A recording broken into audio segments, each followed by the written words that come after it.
Good morning everyone. आप लोगों को मेरी स्क्रीन दिख रही है और मेरी आवाज आ रही है?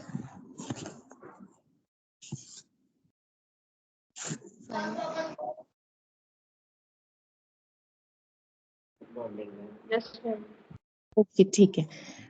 तो हम लोग स्टार्ट करेंगे। आज हम जो टॉपिक लेंगे वो है पेनक्रिएटाइटिस, ठीक है, यानी कि इन्फ्लेमेशन ऑफ पेनक्रियास। उसके नाम से ही पता चल रहा है, आइटिस जहाँ पे भी लगा होता है आप लोगों को पता होगा, इसका मतलब होता है इन्फ्लेमेशन, ठीक है। तो पेनक्रियास का इन्फ्लेमेशन कहलाता है पेनक्रिएटाइटिस। ये दो तरीके का होता है, एक होता है एक्यूट पेनक्रिएटाइटिस, एक होता है क्रोनिक पेनक्रिएटाइटिस, ठीक है।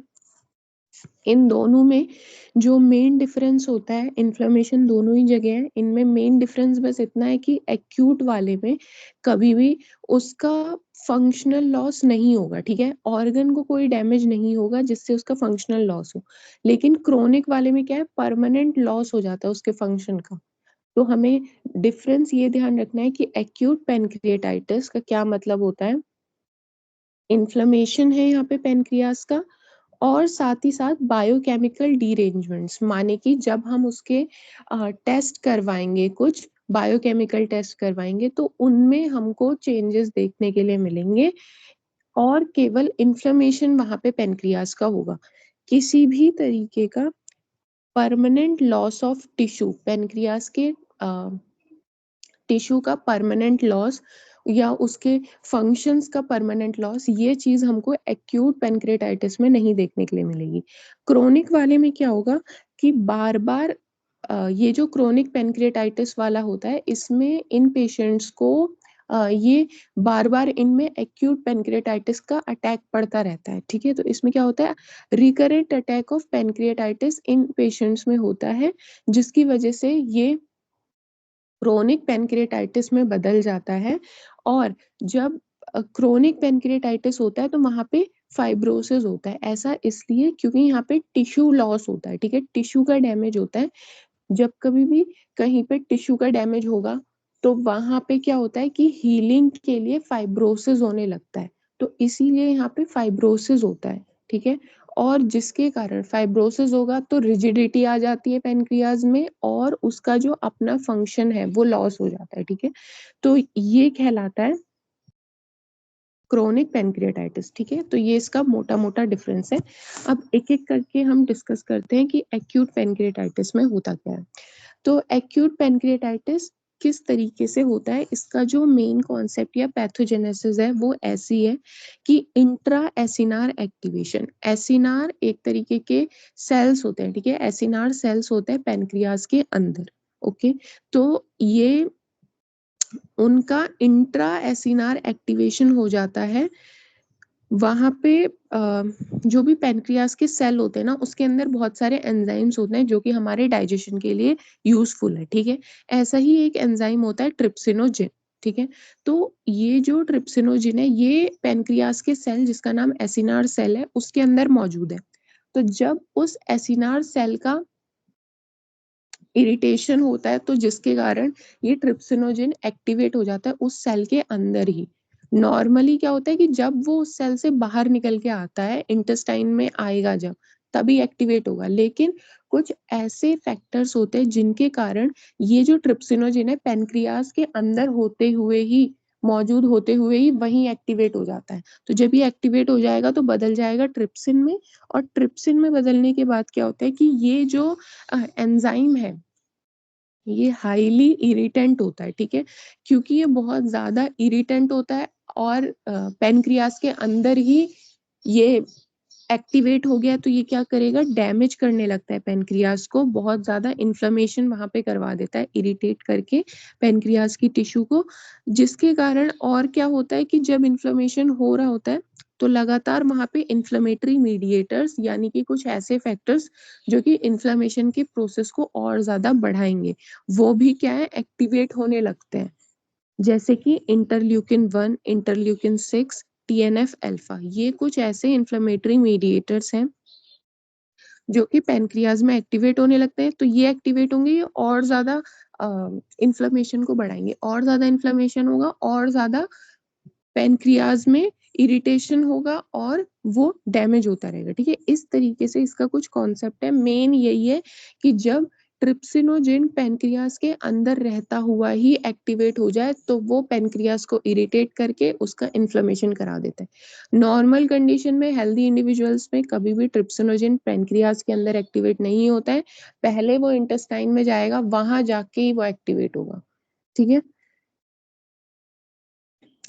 देखो, अब उसके बाद ऐसे क्या कारण है कि ट्रिप्सिनोजेन यहीं एक्टिवेट हो गया, ठीक है? तो इसके 3 मेन कारणों में हम causes of acute pancreatitis divide करते हैं, मेटाबॉलिक, मैकेनिकल एंड अदर्स, ठीक है? देखो, पैनक्रियाटिक जो जूस होता है उसमें और भी एंजाइम्स मौजूद होते हैं, जैसे ट्रिप्सिन है, लाइपेज है, अमाइलेज है। ट्रिप्सिन क्या करता है, प्रोटीन के डाइजेशन में यूजफुल है, लाइपेज फैट के डाइजेशन में, और अमाइलेज जो है कार्बोहाइड्रेट के डाइजेशन में यूजफुल है। ये सारे एंजाइम्स हैं जो कि पैनक्रियास सिक्रीट करता है डाइजेशन के लिए, और ये सब एक्टिवेट तभी होते हैं जब पैनक्रियाटिक जूस इंटेस्टाइन में जाता है, तभी एक्टिवेट होता है। कभी भी ये सब पैनक्रियास के अंदर ही नहीं एक्टिवेट होते हैं, क्योंकि जितने भी पैनक्रियास के एंजाइम्स हैं वो हाईली इरिटेंट होते हैं, ठीक है? तो पैनक्रियाज अपना प्रोटेक्शन के लिए क्या करता है, कभी भी इन्हें पैनक्रियास के अंदर ही एक्टिवेट नहीं होने देता है। तो जब ये पैनक्रियास के अंदर ही एक्टिवेट होने लगे तब वो पैनक्रियाटाइटिस करवा देंगे। अब इसके कारणों के बात करते हैं कि किन कारणों से ये पैनक्रियाटिक जूस ये पैनक्रियाटिक एंजाइम पैनक्रियास के अंदर ही एक्टिवेट हो जाते हैं, ठीक है? तो मेटाबॉलिक की बात करें तो ऐसे क्या कारण है, जैसे अल्कोहल, जो बिंज कंजम्पशन करते हैं अल्कोहल का, उनमें ये चीज देखने के लिए मिलती है। कुछ डाइटरी टॉक्सिन्स हैं ऐसे, ड्रग्स हैं, हाइपर ट्राइग्लिसराइडीमिया, ठीक है, जिनका ट्राइग्लिसराइड का लेवल, ब्लड सीरम में ट्राइग्लिसराइड का लेवल बहुत ज्यादा बढ़ा हुआ रहता है। इसके अलावा जिनमें हाइपर कैल्शियम की कंडीशन चल रही है, ठीक है? हाइपर कैल्शियम क्या होता है, कैल्शियम एक तरीके से एंजाइम एक्टिवेटर होता है, तो जब इतना ज्यादा कैल्शियम होगा तो वो एंजाइम्स को एक्टिवेट करने लगेगा। तो ये कुछ कारण है। अल्कोहल की बात करें तो अल्कोहल का जब आगे चल के मेटाबॉलिज्म होता है ना, तो वो क्या करता है, एसिटाल्डिहाइड में कन्वर्ट होगा, उसके बाद आगे चल के कन्वर्ट होगा एसीटेट में, तो वो अल्टीमेटली क्या है, एसिटिक एसिड है, और ये भी एंजाइम्स को एक्टिवेट करवाता है, ठीक है? ट्रिप्सिनोजिन एसिडिक पीएच में एक्टिवेट होता है, तो ये एसिटिक एसिड की वजह से एसिडिक पीएच बनने लगता है, और जिसके कारण वो एक्टिवेट होता है। तो इस तरीके से अल्कोहल रिस्पॉन्सिबल है ट्रिप्सिनोजिन के एक्टिवेशन के लिए और पेनक्रियास के इन्फ्लेमेशन के लिए। और ये जो हाइपर ट्राइग्लिसराइडीमिया है ना, जिसमें ट्राइग्लिसराइड भी अल्टीमेटली क्या है कि फैटी एसिड में ब्रेक डाउन होगा, वहां से भी एसिडिक पीएच ही बनता है, तो उससे भी एक्टिवेट होता है। अब कुछ मेटाबॉलिक कुछ मैकेनिकल कॉजेस की बात करें जिनके कारण ये एक्यूट पेनक्रियाटाइटिस देखने के लिए मिलता है, तो एक होता है गॉल स्टोन, ठीक है? मोस्ट कॉमन है गॉल स्टोन जिसकी वजह से हमको पेनक्रियाटाइटिस देखने के लिए मिलता है। इसके अलावा किसी तरीके का ट्रॉमा हो जाएगा तो क्या होगा कि वहां पे मौजूद लाइजोजाइम्स जो है, ठीक है, लाइजोसोम्स जो है, इसके अंदर भी सारा एसिडिक पीएच है, तो ये लाइजोसोम्स क्या हो जाएंगे, ब्रेक हो जाएंगे। सेल ऑर्गेनेली है, ये ब्रेक हो जाएगा, एसिडिक पीएच होने लगेगा, और वापस से एसिडिक पीएच में ट्रिप्सिनोजेन एक्टिवेट हो जाएगा। इसी तरीके से एक टेक्निक होती है जिसका नाम होता है ERCP, एंडोस्कोपिक रेट्रोग्रेड कोलेंजियो पेनक्रियोग्राफी, ठीक है? ये एक डायग्नोस्टिक प्रोसीजर भी है, थेरापेटिक प्रोसीजर भी है, जो कि हम लोग पैनक्रियाज में या गॉल ब्लैडर वाले केस में ट्रीटमेंट के लिए यूज करते हैं।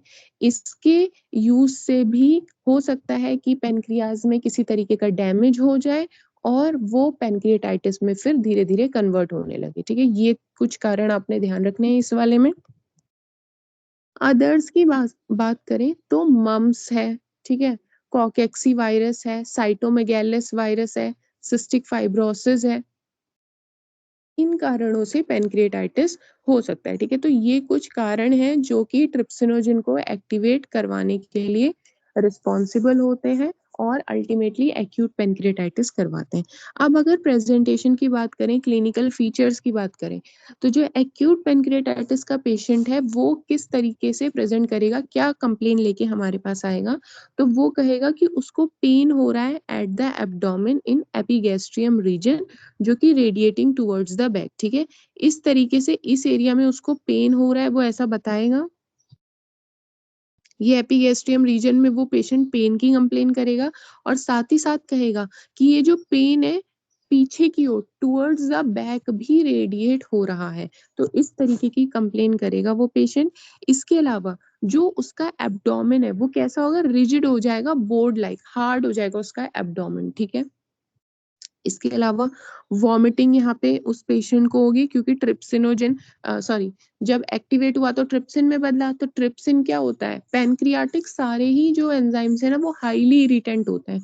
तो ट्रिप्सिन हाईली इरिटेंट है तो वो क्या करेगा? जीआईटी को भी इरिटेट करेगा जिसके कारण वॉमिटिंग देखने के लिए मिलेगी। अब इसमें जो मेन हमें ध्यान रखना है वो ये कि साइन 3 साइन हमें देखने के लिए मिलते हैं इन पेशेंट्स में। Cullen sign, Grey Turner sign and Fox sign.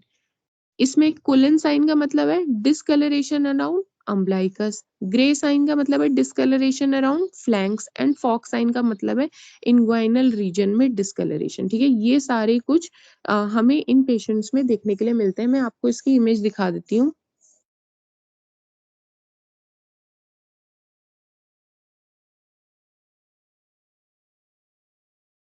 ये देखो कुछ इस तरीके से अम्ब्लाइकस के पास इस तरीके का डिस्कलरेशन इस पेशेंट में देखने के लिए मिलेगा। ये कहलाता है कोलन साइन, ठीक है? इसी तरीके से ये देखो ग्रे टर्नर साइन फ्लैंक्स वाले रीजन में ये व्यक्ति सीधा लेट रखा है, ठीक है? ले तो ये इसके साइड में फ्लैंक्स में डिस्कलरेशन है तो ये है इसका ग्रे टर्नर साइन। ये देखो इस तरीके से, ठीक है? इस तरीके से डिस्कलरेशन इन पेशेंट्स में देखने के लिए मिलता है। ये साइन है और यहाँ पे देखो ये फॉक साइन है। ये इंग्वाइनल फॉक साइन देखो इंग्वाइनल रीजन में इसका लेग वाला पोर्शन है। तो लेग वाले पोर्शन में ऊपर इंग्वाइनल रीजन में कैसा डिस्कलरेशन है। तो ये 3 साइन हमको एक्यूट पैनक्रेटाइटिस में देखने के लिए मिलेंगे। ग्रे टर्नर फ्लैंक्स में डिस्कलरेशन, कोलन साइन अम्ब्लाइकस के पास discolouration and Fox sign inguinal region में डिस्कलरेशन। ये साइन देखते ही आपने पता कर लेना है कि ये एक्यूट पैनक्रेटाइटिस का पेशेंट है। इसके अलावा इन पेशेंट्स में और एक चीज़ देखने के लिए मिलेगी जो कहलाती है एसआईआरएस पॉजिटिव, ठीक है? एसआईआरएस का क्या मतलब होता है? Systemic inflammatory response syndrome. ये कभी भी इन्फ्लेमेशन होता है तो उसके रिस्पॉन्स में बॉडी कुछ रिएक्ट करती है। तो इसके लिए हम कुछ 3-4 चीज़ें देखते हैं। अगर हार्ट रेट मोर देन 90 है, डब्ल्यूबीसी 4000 से कम है या 12,000 से ज़्यादा है। 4,000 टू 12,000 उसका 4 से 11,000 तक नॉर्मल रेंज माना जाता है। अगर इससे कुछ ऊपर-नीचे है, तब टेम्परेचर 38 से ज़्यादा है, 36 से कम है, रेस्पिरेटरी रेट 20 से ज़्यादा हो रखा है और कार्बन डाइऑक्साइड का जो पार्शियल प्रेशर है, वो 30 या 30 से 32 mmHg से कम है, ठीक है? तब इनमें से अगर कोई भी 2 या 2 से ज़्यादा चीज़ें उस व्यक्ति में मौजूद हैं, तब हम कह देंगे कि इस पेशेंट में एसआईआरएस पॉज़िटिव है। यानी कि सिस्टमिक इन्फ्लेमेटरी रिस्पॉन्स इस पेशेंट में पॉज़िटिव है, ठीक है? तो ये चीज़ भी हमको एक्यूट पैनक्रियाटाइटिस के पेशेंट में देखने के लिए मिलेगी। इसके अलावा और क्या देखने के लिए मिलेगा इन पेशेंट्स में कि यहाँ पे सैपोनिफिकेशन ऑफ फैट, ठीक है? सैपोनिफिकेशन ऑफ फैट का मतलब ये है कि फैट का सॉलिडिफिकेशन आप एक तरीके से समझिए, ठीक है? इसमें क्या होता है कि कैल्शियम जब फैटी एसिड के साथ जुड़ता है तो वो सोप का फॉर्मेशन करता है। ये केमिस्ट्री की रिएक्शन है और सोप एक्चुअली होता क्या है? Long chain fatty acid with calcium and potassium, ठीक है? इतना नहीं भी ध्यान रखेंगे, केवल ये ध्यान रखिए पैनक्रियाटाइटिस में सेपोनिफिकेशन ऑफ फैट होता है, सॉलिडिफिकेशन ऑफ फैट होता है, जिसके कारण पेशेंट को हाइपोथर्मिया की कंप्लेन होती है, उसको ठंड बहुत ज़्यादा लगती है, ठीक है? ये आपने मेन ध्यान रखना है। इसके अलावा इन पेशेंट्स में हाइपोवॉल्यूमिया होता है क्योंकि लगातार उसे उल्टी हो रही है, तो ब्लड वॉल्यूम लॉस हो रहा है। इसके अलावा हाइपोकैल्सीमिया इन पेशेंट्स में देखने के लिए मिलता है। 2 चीज़ आपने ध्यान रखनी है, हाइपोकैल्सीमिया कैल्शियम की कमी इन पेशेंट में देखने के लिए मिलती है, ये इसका क्लिनिकल फीचर है और कैल्शियम ज़्यादा हो तो वो पैनक्रिएटाइटिस करवाने में रिस्पॉन्सिबल है, ये इसका कारण है। तो 2 चीज़ें होती हैं, हाइपरकैल्सीमिया होता है, कॉज़ होता है पैनक्रिएटाइटिस का, क्यों? क्योंकि वो एंजाइम को एक्टिवेट करता है और यहाँ पे हाइपोकैल्सीमिया उसके क्लिनिकल फीचर्स में दिखता है, क्यों? क्योंकि सैपोनिफिकेशन में कैल्शियम यूज़ हो गया है इसलिए, ठीक है? ये हो गया। अब इसकी डायग्नोसिस की बात करें तो डायग्नोसिस में क्या है, बायोकेमिकल डायग्नोसिस होता है मेन। कुछ ब्लड सीरम हम लोग इन्वेस्टिगेशन करवाते हैं, इसमें 2 मेन चीज़ें देखनी है, amylase enzyme and lipase enzyme, ठीक है? ये दोनों ही एंजाइम पैनक्रियास सिक्रीट करता है, अगर ये बढ़े हुए हैं बॉडी में, माने कि एक्यूट पैनक्रिएटाइटिस का केस है। कितने बढ़े हुए हैं? अपनी नॉर्मल वैल्यू से 3 या 3 गुना ज़्यादा बढ़े हुए हैं तब, ठीक है? और इसमें से भी जो लाइपेज है वो ज़्यादा सेंसिटिव है, ज़्यादा स्पेसिफिक है। ज़्यादा अच्छा बोले इनमें से कौन है? तो लाइपेज है, ठीक है? ये ध्यान रखना है। इसके अलावा ये जो एक्यूट पैनक्रिएटाइटिस के पेशेंट हैं, इनमें हम कुछ रेडियोलॉजिकल असेसमेंट भी करवा सकते हैं, ठीक है? वो उतना यूज़फुल नहीं है। इसका डायग्नोसिस केवल ये बायोकेमिकल टेस्ट से ही बनेगा। आप अमाइलेज करवाइए, सीरम लाइपेज कराइए। अगर ये 3 गुना या उससे ज़्यादा बढ़े हुए हैं नॉर्मल वैल्यू से, तो साफ है कि एक्यूट पैनक्रिएटाइटिस का केस है, आपको दूसरा कुछ सोचना ही नहीं है। इसके अलावा आप इसमें रेडियोलॉजिकल इन्वेस्टिगेशन करा सकते हैं, वो ज़्यादा इम्पोर्टेंट नहीं है बट वो क्यों करा सकते हैं, सीवियरिटी ऑफ एक्यूट पैनक्रिएटाइटिस जानने के लिए कि ये कितना सीवियर है ये जानने के लिए। और एकदम से पेशेंट आया तुरंत नहीं करवाना है, वेट करना है 96 आवर्स के लिए, उसके बाद ही कोई रेडियोलॉजिकल इन्वेस्टिगेशन करवाई जा सकती है। बायोकेमिकल इन्वेस्टिगेशन आप डायरेक्ट करवा सकते हैं, ठीक है? इसके बाद और एक इन्वेस्टिगेशन है जो कि हम इन पेशेंट्स में करवाते हैं, रेडियोलॉजिकल, जो कि होती है contrast enhance CT scan, CECT, ठीक है? ये यूज़ होता है evaluate the extent of disease कि कितना फैल चुकी है ये डिजीज, ठीक है? कंफर्मेशन नहीं बताएगा कि एक्यूट पैनक्रिएटाइटिस है या नहीं, वो तो हमें पहले ही पता है, किससे? बायोकेमिकल एग्जामिनेशन से, लाइपेज एंड अमाइलेज से। इससे केवल हम ये पता लगाएंगे रेडियोलॉजिकल एग्जामिनेशन से कि कितना वो फैल गई है, कितना बढ़ गई है, ठीक है? ये इसके अलावा एक कॉन्ट्रास्ट इन्हांस सीटी स्कोर होता है, ये चलिए इसको छोड़िए, इम्पोर्टेंट नहीं है। अब एक एक्स-रे की बात करें, इन पेशेंट्स में हम एक्स-रे एब्डोमेन करवाने के लिए बोलेंगे। तो जब एक्स-रे एब्डोमेन इन पेशेंट्स में कराएँगे तो हमें कुछ दिखेगा जिसका नाम होता है डायलेटेड बॉवल लूप, इसी का दूसरा नाम है सेंटिनल लूप साइन, ये चीज़ देखने के लिए मिलेगी and colon cut of sine हमें देखने के लिए मिलेगा, ठीक है?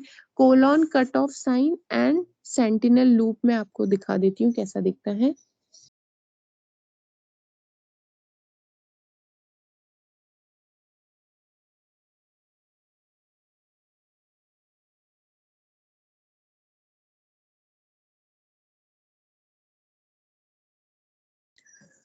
यहाँ पे देखो ये 2 मार्क कर रखे हैं, कोलन कट ऑफ और सेंटिनल लूप, ठीक है? इसमें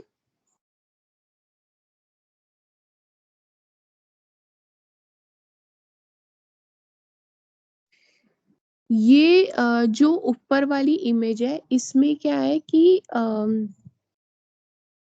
ये सेंटिनल लूप है, ठीक है? ये कुछ इस तरीके से हमें फूला हुआ सा बैग जैसा दिखता है, स्मॉल इंटेस्टाइन का पाउच जैसा फूला हुआ लगता है। और दूसरा वाला जो है इसमें कोलन कट ऑफ साइन है। कोलन में क्या होता है कि कोलन में नॉर्मली हवा भरी रहती है, ठीक है? और एकदम से यहाँ पे वो मुड़ता हुआ सा, ये दूसरा वाला इमेज देखेंगे तो एकदम से वो एंड होता हुआ सा दिख रहा है, यू शेप बन जा रहा है एकदम से। तो वो चीज़ कहलाती है कोलन कट ऑफ साइन, ठीक है? एकदम से कट ऑफ हो जाना, तो ये कोलन कट ऑफ साइन कहलाता है। इतना आपको नहीं भी याद रह रहा है ना कि फोटो में कैसा दिखता है, वो हमारे काम का नहीं है, अभी हमारे काम का नहीं है। लेकिन आपको नाम पता होना चाहिए, 2 साइन दिखते हैं हमें एक्स-रे में, कोलन कट ऑफ और सेंटिनल लूप, ठीक है, एक्यूट पैनक्रिएटाइटिस में। केवल इतना पता होना चाहिए आपको, अभी एक्सरे देख के पता नहीं लगाना है उसमें, ठीक है। नेक्स्ट आता है biochemical assessment of severity of acute pancreatitis, ठीक है। अब अगर हमें बायोकेमिकल टेस्ट से ही उसकी सीवियरिटी का पता लगाना है तो कैसे पता करेंगे? एक टेस्ट होता है HSCRP, highly sensitive C reactive protein, ठीक है, इससे पता चलेगा। एक होता है टैप टेस्ट, ये सब ब्लड सीरम टेस्ट है, ब्लड निकालेंगे शरीर में से और फिर पता करेंगे। तो टैप में क्या होता है? ट्रिप्सिनोजिन एक्टिवेटेड पेप्टाइड है, ये भी इसके लिए यूजफुल है। इसके अलावा पॉलीमॉर्फोन्यूक्लियर इलास्टेज, ये भी एक तरीके का एंजाइम टेस्ट है, ये भी हम इसी के लिए करेंगे। इंटरल्यूकिन 6 का एग्जाम टेस्ट कर लेंगे और प्रोकैल्सिटोनिन का टेस्ट कर लेंगे, ठीक है। प्रोकैल्सिटोनिन सेप्सिस बताता है, यानी इन्फेक्शन का केस बताता है। ये कुछ और बायोकेमिकल टेस्ट हैं जो कि हम इन पेशेंट्स में, एक्यूट पैनक्रिएटाइटिस के पेशेंट्स में उसकी सीवियरिटी जानने के लिए करवा सकते हैं, ठीक है। अब कुछ आता है क्लिनिकल स्कोर फॉर पैनक्रिएटाइटिस, माने कि एक्यूट पैनक्रिएटाइटिस का प्रोग्नोसिस कैसा है, ये डिजीज इस पेशेंट में आगे चल के अच्छी होगी नहीं होगी, कितनी नुकसानदायक है, इस तरीके का जो प्रोग्नोसिस बनाना है, उस व्याधि का भविष्य क्या है, ये जैसे हमें पता करना है तो वो प्रोग्नोसिस कहलाता है। तो इसका जो प्रोग्नोसिस है वो हम डिसाइड करते हैं 4 स्कोर से, ठीक है। क्लिनिकल स्कोर होते हैं पैनक्रिएटाइटिस के प्रोग्नोसिस के लिए, 4 हैं। Ranson score, Glasgow Imrie score, APACHE score and BISAP score, ठीक है। इनमें से 2 मेन आपने ध्यान रखने हैं कि इनके हिसाब से कैसे डिसाइड किया जाता है एक्यूट पैनक्रिएटाइटिस का प्रोग्नोसिस अच्छा है या खराब है। सबसे पहले बात करें रैनसन स्कोर, तो इसमें क्या होता है, रैनसन स्कोर में ना आपको 2 बार पेशेंट की कुछ वैल्यूज नोट करनी पड़ती हैं, उसके हिसाब से आप डिसाइड करेंगे कि कैसा इसका प्रोग्नोसिस रहेगा। एक तो होता है values recorded at the time of admission, जैसे ही पेशेंट आया तुरंत आपने कुछ वैल्यूज रिकॉर्ड कर ली। दूसरा 48 आवर्स के बाद आपने कुछ वैल्यूज रिकॉर्ड करी। इन दोनों को मिला के देखा और उसके बाद हम डिसाइड करते हैं कि ये जो एक्यूट पैनक्रिएटाइटिस है ये कैसा होगा, अच्छा हो जाएगा नहीं हो जाएगा, खतरनाक तो नहीं है, इस तरीके का, ठीक है। तो देखो एडमिशन के टाइम पे क्या रिकॉर्ड करते हैं, एज देखते हैं 55 से ज्यादा है, WBC का काउंट देखेंगे, ब्लड ग्लूकोज लेवल देखते हैं उसका, ब्लड एल AST लेवल देखते हैं सीरम, ये ALT SGPT SGOT वाले होते हैं ना, ये वही है SGPT SGOT जो हम उसमें भी देखते हैं लिवर फंक्शन टेस्ट में, तो ये वही वाला है, ठीक है। ये देखेंगे, लैक्टोज डिहाइड्रोजिनेज देखेंगे, ठीक है। ये कुछ वैल्यूज हम नोट करेंगे, आपको इनकी ये रेंज नहीं भी याद हो रही तो लेकिन आपको ये पता होना चाहिए कि नोट क्या क्या करेंगे, एज, WBC, ब्लड ग्लूकोज, ठीक है, ये सब हम नोट करते हैं एडमिशन के टाइम पे। एक चीज और है कि लैक्टोज डिहाइड्रोजिनेज क्या होता है, ये एक तरीके का एंजाइम है, जब कभी भी बॉडी में ऑक्सीजन की डेफिशिएंसी होती है तो लैक्टिक एसिड बनेगा, ये आपको पता है बेसिक। तो लैक्टिक एसिड जब बनता है तो ये जो लैक्टोज डिहाइड्रोजिनेज एंजाइम है ये एक्टिवेट हो जाता है, ठीक है। आपको इतना ध्यान रखना है। तो अगर ये एंजाइम मौजूद है माने कि ऑक्सीजन की डेफिशिएंसी चल रही है, लैक्टिक एसिड बन रहा है, इतना बस ध्यान रखना है।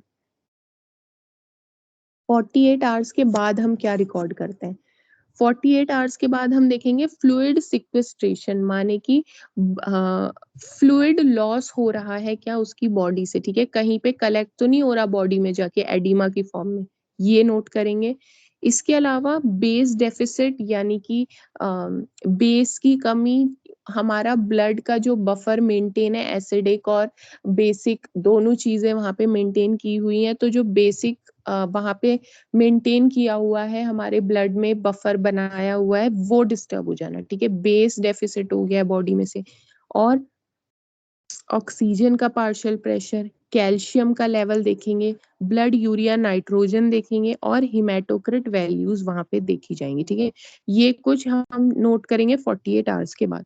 इन दोनों को फिर हम लोग मैच करेंगे और फिर डिसाइड करते हैं कि क्या इसका प्रोग्नोसिस अच्छा है या नहीं है, ठीक है। एक तो हम ये वाला यूज कर सकते हैं, या हम दूसरा एक स्कोर यूज करते हैं इसका प्रोग्नोसिस के लिए, जिसे कहते हैं बिसेप स्कोर, ठीक है। इसमें कुछ चीजें नोट करेंगे, blood urea nitrogen, impaired mental status, SIRS positive, systemic inflammatory response positive, जो मैंने अभी पीछे बताया 60 साल से बड़ा है, एंड प्लूरल इफ्यूजन। इनमें से 3 या 3 से ज्यादा चीजें मौजूद है तो वो पुअर प्रोग्नोसिस है एक्यूट पेनक्रेटाइटिस का, ये हमें पता चलता है, ठीक है। तो इस तरीके से हम एक्यूट पेनक्रेटाइटिस के प्रोग्नोसिस का पता लगाते हैं कि ये ठीक हो जाएगा या नहीं। अब बात करते हैं एक्यूट पेनक्रिएटाइटिस के टाइप्स की, ठीक है। एटलांटास क्लासिफिकेशन ये होता है, एटलांटा एक साइंटिस्ट थे, इन्होंने एक्यूट पेनक्रिएटाइटिस को 2 तरीके से डिवाइड करवाया था। इन्होंने बताया था कि लोकल कॉम्प्लिकेशन क्या चल रहा है, सिस्टमिक कॉम्प्लिकेशन क्या चल रहा है। लोकल माने at the level of pancreas कोई कॉम्प्लिकेशन मौजूद है क्या, सिस्टमिक कॉम्प्लिकेशन पूरे शरीर में कोई कॉम्प्लिकेशन मौजूद है क्या। इन दोनों के बेसिस पे एक्यूट पेनक्रिएटाइटिस को 4 तरीके से बांट दिया गया, mild acute pancreatitis, moderate acute pancreatitis, severe acute pancreatitis and critical acute pancreatitis. Moderate वाले में क्या होता है, किसी तरीके का लोकल कॉम्प्लिकेशन वहां नहीं मौजूद है, सिस्टमिक कॉम्प्लिकेशन भी नहीं मौजूद है, ठीक है। लोकल कॉम्प्लिकेशन क्या होता है, सिस्टमिक कॉम्प्लिकेशन क्या होता है, अभी मैं आगे डिस्कस करूंगी, ठीक है। जब लोकल कॉम्प्लिकेशन स्टेराइल मौजूद है, माने कि कॉम्प्लिकेशन तो हो गया है लेकिन इन्फेक्शन नहीं हुआ है अभी पेनक्रियास के लेवल पे, साथ ही साथ ट्रांजिएंट ऑर्गन फेलियर, ठीक है। ऑर्गन फेलियर हो, और लिखा है यहाँ पे, हो भी सकता है नहीं भी हो सकता है, ठीक है। तो टेम्पररी ऑर्गन फेलियर भी हमें देखने के लिए मिल रहा है कहीं। तो ये चीज, ये 2 चीजें हैं, लोकल कॉम्प्लिकेशन स्टेराइल है, कोई इन्फेक्शन नहीं है, ट्रांजिएंट ऑर्गन फेलियर देखने के लिए मिल रहा है, टेम्पररी ऑर्गन फेलियर देखने के लिए मिल रहा है। तो ये दोनों अगर कहीं मौजूद हैं, या इन दोनों में से कोई एक चीज भी मौजूद है, तो उसको मॉडरेट एक्यूट पेनक्रिएटाइटिस बोलेंगे। फिर एक आता है सीवियर वाला। सीवियर में क्या होता है कि पेनक्रियास के लेवल पे कॉम्प्लिकेशन है, साथ ही साथ उसमें इन्फेक्शन भी हो गया है, तो इन्फेक्टेड लोकल कॉम्प्लिकेशन है, और परसिस्टेंट ऑर्गन फेलियर है, यानी कि परमानेंटली ऑर्गन का फेलियर हो चुका है। इन दोनों में से कोई एक चीज मौजूद है या दोनों मौजूद है, तो वो सीवियर एक्यूट पेनक्रेटाइटिस है। क्रिटिकल एक्यूट पेनक्रेटाइटिस में क्या है, इन्फेक्शन तो है ही, साथ ही साथ परसिस्टेंट ऑर्गन फेलियर है। जब दोनों चीजें मौजूद है तो वो क्रिटिकल है, दोनों में से कोई एक मौजूद है तो वो सीवियर है, ठीक है। Sterile and transient organ failure, कोई एक चीज मौजूद है तो वो मॉडरेट है, कुछ भी नहीं मौजूद दोनों में से तो वो माइल्ड है, ठीक है। तो इस तरीके से 4 टाइप्स का एक्यूट पेनक्रिएटाइटिस होता है अकॉर्डिंग टू एटलांटास क्लासिफिकेशन, ठीक है, लोकल एंड सिस्टमिक कॉम्प्लिकेशन के बेसिस पे। अब ये लोकल कॉम्प्लिकेशन क्या होते हैं और सिस्टमिक कॉम्प्लिकेशन क्या होते हैं, जिसके हिसाब से इन्होंने इसको ऐसे बांट दिया है, क्लासिफाई कर दिया है।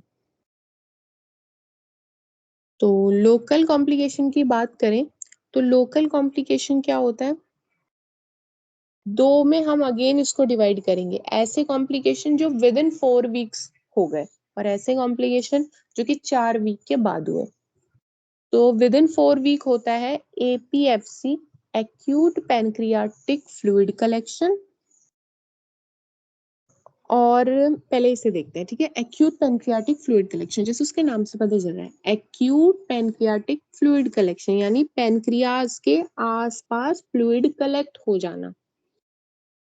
तो जब एक्यूट पैनक्रियाटाइटिस होगा तो क्या होगा, पैनक्रियाज की डक्ट डैमेज होंगी, जिसके कारण free spillage of pancreatic juice, तो पैनक्रियाटिक जूस सारा बाहर, यहाँ पे देखो ये पैनक्रियाटिक डक्ट यहाँ पे डैमेज हो रखी है, मैंने डॉट डॉट के फॉर्म में बनाया, तो इस तरीके से पैनक्रियाट की डक्ट डैमेज हो गई।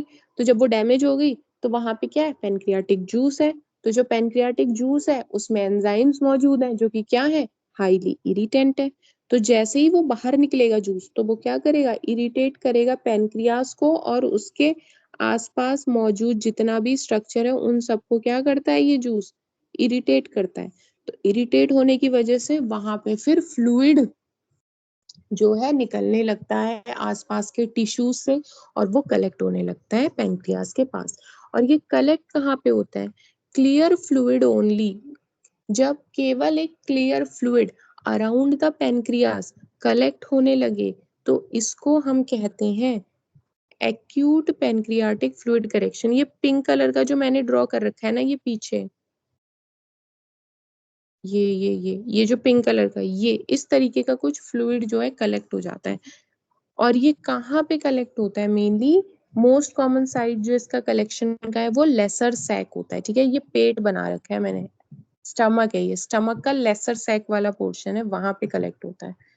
इतना डीप नहीं जानना था, लेकिन आप इसको याद रख सके इसलिए ये इम्पोर्टेंट है। तो लोकल कॉम्प्लिकेशन दो है, 4 हफ्ते से कम में हो और 4 हफ्ते से ज्यादा हो। तो 4 हफ्ते से कम में क्या है, एक्यूट पेनक्रियाटिक फ्लूइड कलेक्शन। ठीक है, यही एक्यूट पेनक्रियाटिक फ्लूइड कलेक्शन 4 हफ्ते तक अगर ठीक ना किया जाए तो ये परिवर्तित हो जाता है स्यूडोसिस्ट में। ठीक है, अभी क्या था, केवल फ्लूइड कलेक्ट हो रखा था, अब क्या होता है, स्यूडोसिस्ट जब बनता है ना 4 हफ्ते के बाद, तो इसकी ना कवरिंग भी बन जाती है। इस फ्लूइड की जब एक कवरिंग सी बनने लगे तो वो स्यूडोसिस्ट कहलाता है। देखो क्या होता है कि ये जो फ्लूइड है वो हाईली इरिटेंट होता है, वो क्या करता है, सराउंडिंग ऑर्गन को इरिटेट करता है, और वो अपने बचाव में एक तरीके से ग्रेन्युलेशन टिश्यू फॉर्म करते हैं। ठीक है, और ये क्या करता है, ये ग्रेन्युलेशन टिश्यू इसके चारों तरफ फ्लूइड के कवरिंग कर लेता है। ये बाकी इसके आसपास मौजूद ऑर्गन्स ने किया है, वो क्यों, वो चाहते हैं कि इस फ्लूइड को हम कवर करवा दे ताकि ये हमें इरिटेट ना करे।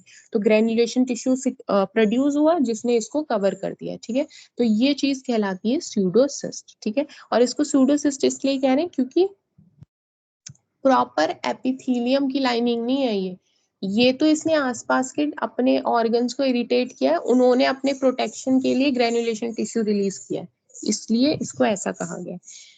तो ये हो गया पेनक्रियाटिक फ्लूइड वाली बात। सेकंड जो कॉम्प्लिकेशन होता है लेस देन 4 वीक में, वो होता है एक्यूट पेनक्रियाटिक नेक्रोटिक कलेक्शन। ठीक है, इसमें जैसे इसके नाम से पता चल रहा है नेक्रोटिक कलेक्शन, यहाँ पे नेक्रोसिस मौजूद होगा।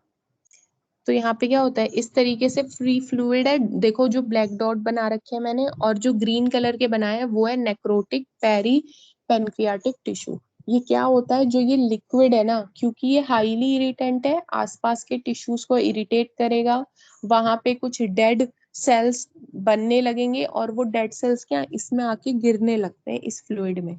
तो ये कंडीशन कहलाती है नेक्रोटिक पेरी पेनक्रियाटिक टिश्यू। ठीक है, APNC ये।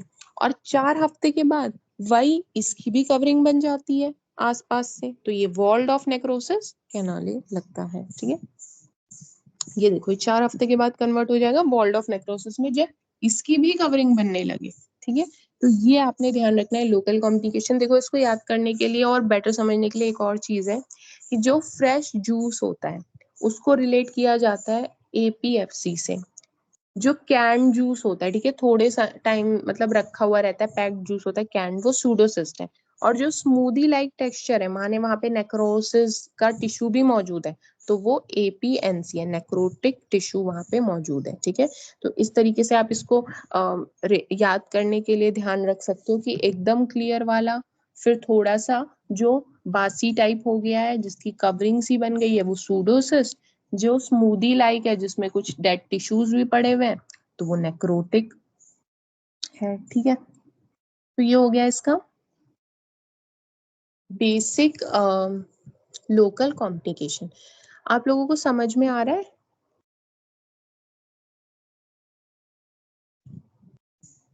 समझ में आ रहा है आप लोगों को? ठीक है, अब सिस्टमिक कॉम्प्लिकेशन की बात करते हैं। ठीक है, एक्यूट पेनक्रियाटाइटिस में सिस्टमिक कॉम्प्लिकेशन की बात करते हैं। तो सबसे पहले यहाँ पे हमें क्या देखना पड़ेगा,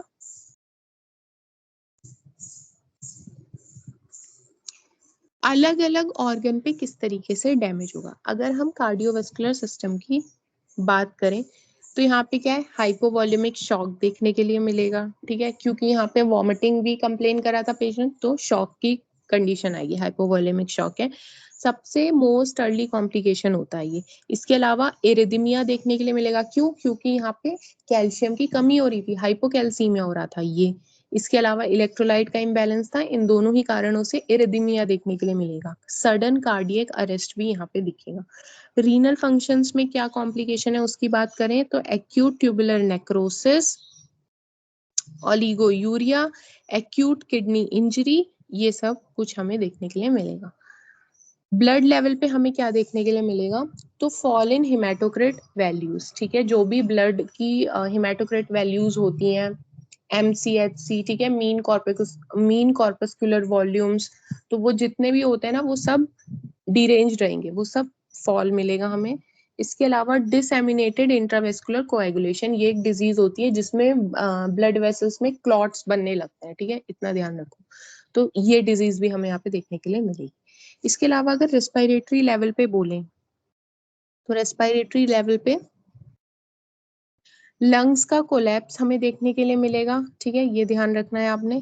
इसके अलावा एक्यूट रेस्पिरेटरी डिस्ट्रेस सिंड्रोम हमें देखने के लिए मिलेगा, and this is the most common cause of death in acute pancreatitis patient, ठीक है।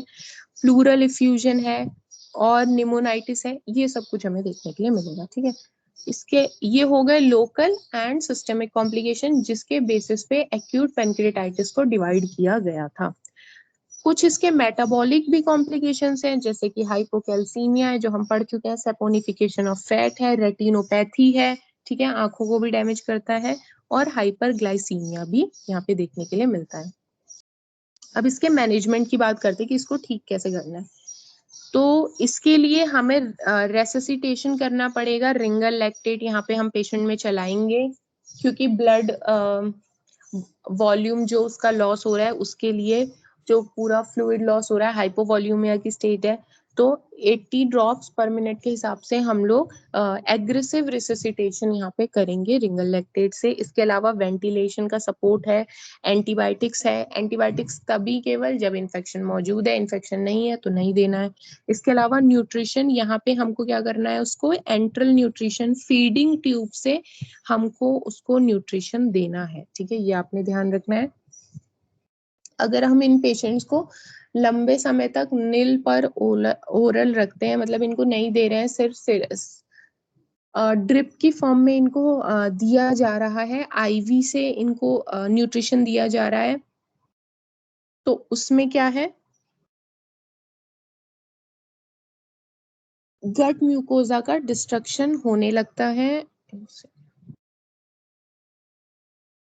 गट म्यूकोजा का डिस्ट्रक्शन होने लगता है, एंड ट्रांसलोकेशन ऑफ बैक्टीरिया, जो नीचे मौजूद स्टूल वगैरह में इसके मौजूद बैक्टीरिया होते हैं, वो क्या करते हैं, क्योंकि ऑलरेडी बॉडी का जो इम्यून सिस्टम है वो बहुत वीक हो चुका है यहाँ पे, तो क्या होता है कि इन पेशेंट्स को अगर लंबे समय तक एनपीओ रखा जाए, नील पर ओरल रखा जाए, तो उससे क्या होता है कि इनके जो लार्ज इंटेस्टाइन में स्टूल मौजूद है, ठीक है, वहां पे जो बैक्टीरिया है वो क्या करते हैं, ऊपर की ओर आने लगते हैं और गट की म्यूकोजा को डिस्ट्रॉय करने लगते हैं, ठीक है, translocation of bacteria from the stool होने लगता है, जिसकी वजह से इनको इन्फेक्शन के चांसेस बढ़ जाते हैं, ठीक है, इन पेशेंट्स में। तो कभी भी इनको लंबे समय के लिए हम नील पर ओरल नहीं रखते हैं, इनको जल्द से जल्द इनका एंट्रिक फीडिंग ट्यूब से ही सही, लेकिन फीडिंग ट्यूब से जल्द इनको शुरू कराया जाता है। इसके अलावा और क्या हम इनमें दे सकते हैं, तो ऑक्ट्रियोटाइड्स, ये एक तरीके का क्या करता है, ये पेनक्रियाटिक एसाइटिस जो है, या फिर आप कह लीजिए कि जो फ्लूइड कलेक्शन हो रखा है उसको कम करने का काम करता है, ठीक है, फ्लूइड का एक्सक्रीशन बॉडी से ये इंक्रीज कराता है। इसके अलावा कुछ एंटीऑक्सीडेंट्स हम यहाँ पे देंगे जिससे रिकवरी का रेट बढ़े पेशेंट में, ठीक है। अब यहाँ पे सर्जरी हमेशा एक्यूट के केस में नहीं की जाती, क्रोनिक वाले में करते हैं। कुछ इसका ना केवल कंजर्वेटिव मैनेजमेंट होता है एक्यूट वाले का, ठीक है। इसमें हमने यही सब करना है, रेसिसिटेट करेंगे, वेंटिलेशन पे रखेंगे, एंटीबायोटिक्स है, न्यूट्रिशन है और एंटीऑक्सीडेंट्स, इस तरीके की चीजें हम उसको कंजर्वेटिव ट्रीटमेंट करेंगे। सर्जरी की हमें यहाँ जरूरत नहीं होती है। सर्जरी का जो इंडिकेशन है वो कब है कि जब हमें डायग्नोसिस डाउट में कि हम श्योर नहीं है कि ये एक्यूट वाला है कि क्रोनिक वाला है, ठीक है, तब हो सकता है। या ऐसा है कि साथ ही साथ उसको और भी कोई दूसरी सीवियर बीमारी है, तब हमें करना पड़ सकता है डायग्नोसिस इन डाउट के केस में। फ्री गैस भर गया उसका पेरिटोनियम कैविटी में, बहुत सीवियरली इन्फेक्टेड हो रखा है पेनक्रियाटाइटिस, या सीवियरली ऑर्गेनाइज्ड पेनक्रियाटाइटिस है, माने कि कॉम्प्लिकेशन उसमें बहुत ज्यादा है, तो केवल इन कंडीशन में एक्यूट पेनक्रियाटाइटिस में सर्जरी करवाई जाती है, अदरवाइज उसका केवल कंजर्वेटिव ट्रीटमेंट कराया जाता है, ठीक है। तो ये सारा था एक्यूट पेनक्रियाटाइटिस के बारे में। फिर एक हमारा होता है क्रोनिक पेनक्रियाटाइटिस, ठीक है।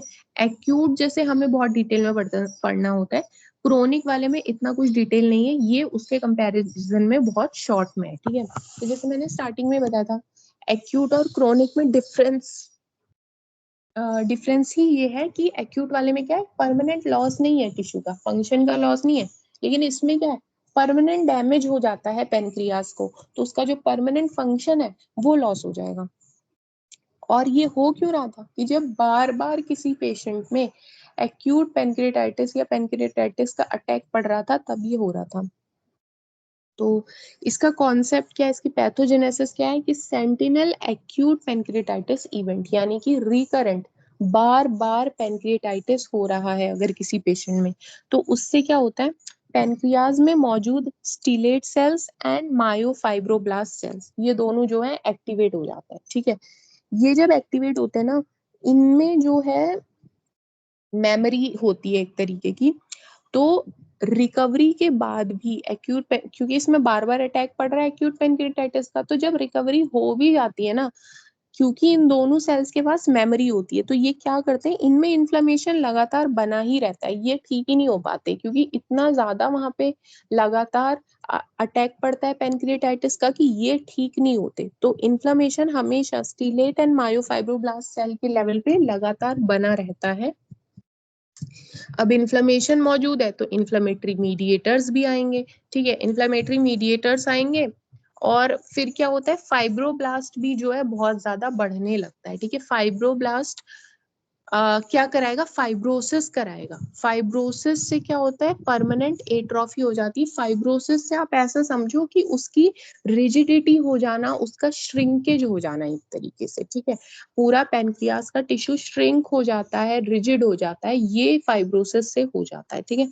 तो अब जब ऐसा रिजिड हो गया तो वहां पे दो चीजें हो जाएंगी, पेनक्रियास दो फंक्शन करता है, एक्सोक्राइन एंड एंडोक्राइन, तो वो दोनों ही फंक्शन अब नहीं कर पाएगा क्योंकि वो श्रिंक हो गया है, वो रिजिड हो गया है, तो एक्सोक्राइन फंक्शन का लॉस भी होगा और एंडोक्राइन फंक्शन का भी लॉस होगा। तो एक्सोक्राइन में क्या कर रहा था, खाना डाइजेस्ट करवा रहा था, वो वहां पे एंजाइम्स थे, ट्रिप्सिनोजेन है, एमाइलेज है, लाइपेज है, इस तरीके के एंजाइम्स थे। जब एक्सोक्राइन फंक्शन ही लॉस हो गया तो वो डाइजेशन वाला सारा काम बंद हो जाएगा वहां पे, और माल एब्जॉर्प्शन यहाँ पे देखने के लिए मिलेगा हमें, बॉडी में एब्जॉर्ब नहीं हो पाएंगी, क्यों, क्योंकि जब डाइजेस्ट ही नहीं हुई तो एब्जॉर्ब कैसे होगा सारा मटेरियल। तो यहाँ पे एक कंडीशन देखने के लिए मिलती है स्टेटोरिया। स्टेटोरिया का मतलब है स्टूल्स में फैट का आना, तो पेशेंट ये भी कंप्लेन करेगा कि उसके स्टूल में फैट उसको लग रहा है, ठीक है, ये हमें देखने के लिए मिलेगा। दूसरा क्या बोलेगा पेशेंट को, डायबिटीज हो जाएगा पेशेंट को, ठीक है, क्योंकि पेनक्रियास के ही बीटा सेल है जो इंसुलिन बनाता है, तो जब पूरा पेनक्रियास का फाइब्रोसिस हो गया है तो वो बीटा सेल कैसे बचेगा, तो यहाँ पे डायबिटीज भी हमें देखने के लिए मिलेगा, ठीक है। इसके अलावा वो डायबिटीज क्यों मिलेगा, क्योंकि पेनक्रियास का लॉस हो जा रहा है, ग्लूकागॉन और पेनक्रियाटिक पॉलीपेप्टाइड। देखो, आइलेट ऑफ लैंगरहैंस करके एक पोर्शन होता है इसमें पेनक्रियाज में, जिसमें तीन तरीके के सेल होते हैं, अल्फा, बीटा एंड डेल्टा, ठीक है। अल्फा ग्लूकागॉन सिक्रीट करता है, बीटा इंसुलिन, और जो डेल्टा है वो सोमेटोस्टेटिन या पॉलीपेप्टाइड्स को रिलीज कराता है, ठीक है। ये सभी मिलजुल के ब्लड में ग्लूकोज का लेवल को मेंटेन करते हैं। तो इन तीनों का ही डिस्टर्ब हो जाना, अल्फा बीटा डेल्टा सारे सेल्स डिस्ट्रक्ट हो जाएंगे, तो अल्टीमेटली जो है ब्लड में शुगर का लेवल जो है, ब्लड ग्लूकोज लेवल है, वो बढ़ जाएगा और पेशेंट को डायबिटीज हो जाएगा। ये हमें ध्यान रखना है। इसके अलावा एक और चीज है यहाँ पे जो पेशेंट हमें कंप्लेन करेगा, वो ये कि क्योंकि फाइब्रोसिस हो गया है, तो यहाँ पे क्या है, फाइब्रोसिस होने के कारण मेन डक्ट जो पेनक्रियास का है, इस तरीके से यहाँ पे भी श्रिंकेज हो जाएगा, यहाँ पे भी वो एरिया सिकुड़ जाएगा और उसका ऑब्स्ट्रक्शन हो जाएगा। ऑब्स्ट्रक्शन होने से क्या है, इसके अंदर जितना भी मटेरियल है वो भरा रह जाएगा, बाहर तो निकल नहीं पा रहा, तो वो क्या करेगा, एनलार्जमेंट ऑफ डक्ट करवाएगा, और जिसके कारण स्ट्रेचिंग होने लगेगी।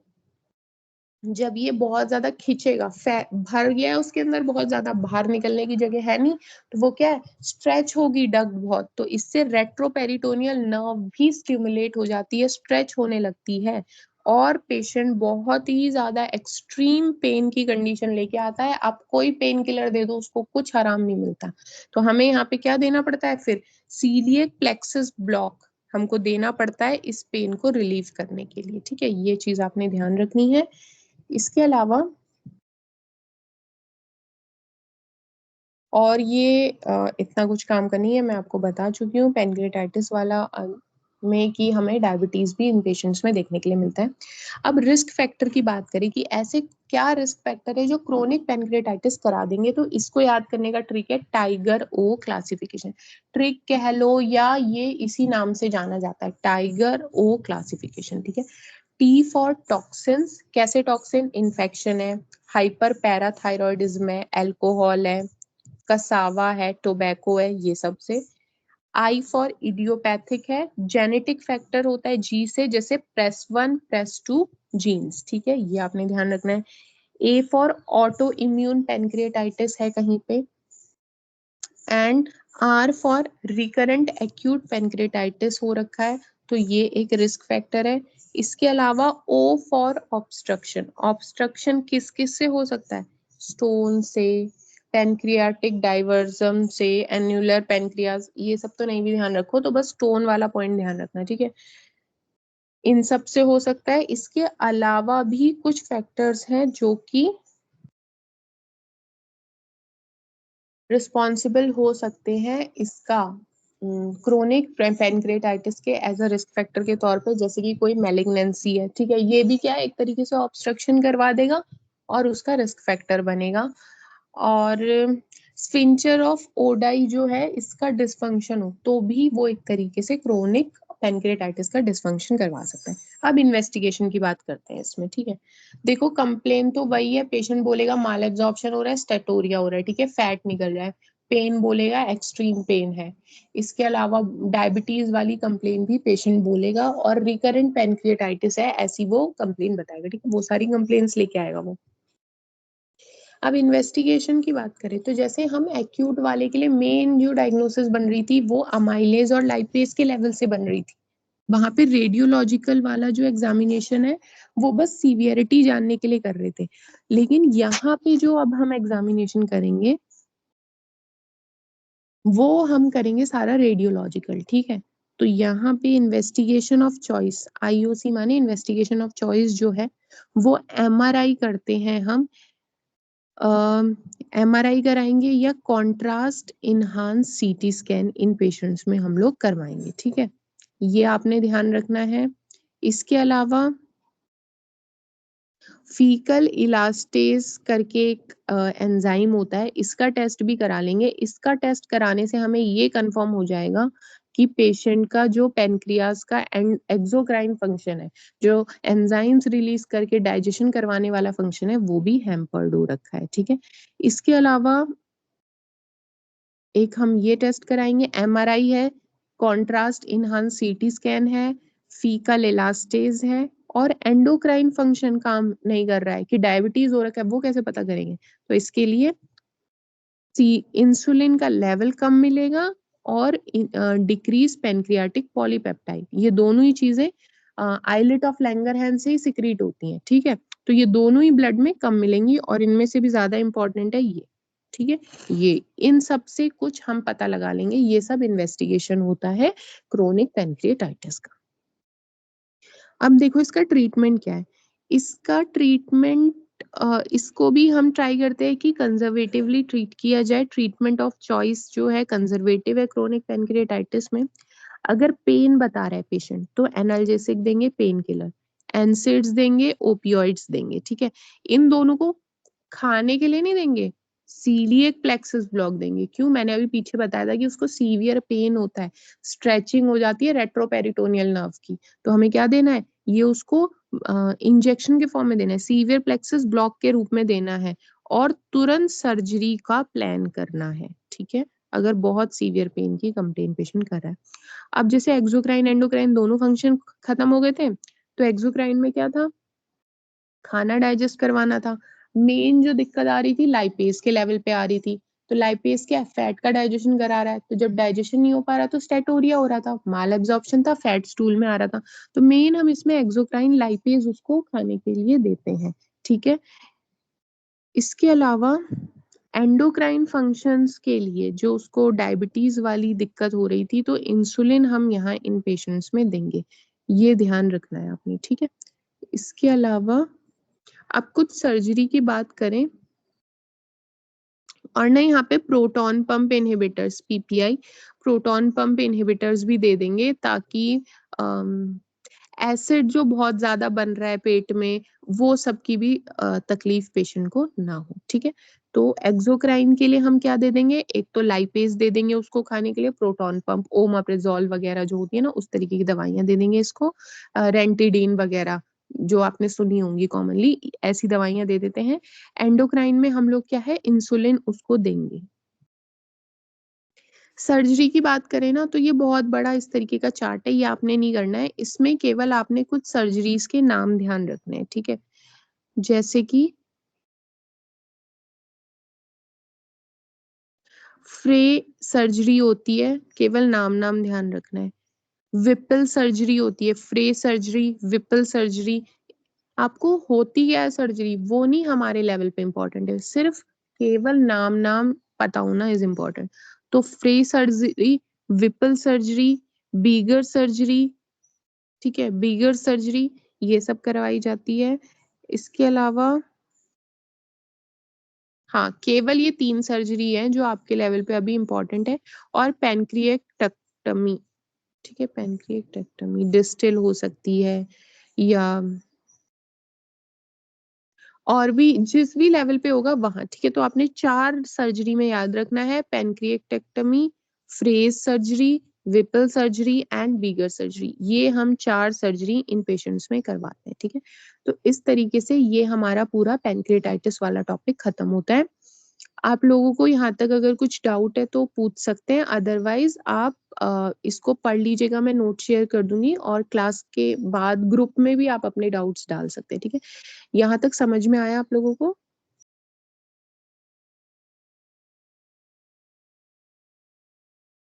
आवाज आ रही है मेरी? हेलो? ठीक है, ओके, तो आज की क्लास के लिए इतना ही रखते हैं। Thank you.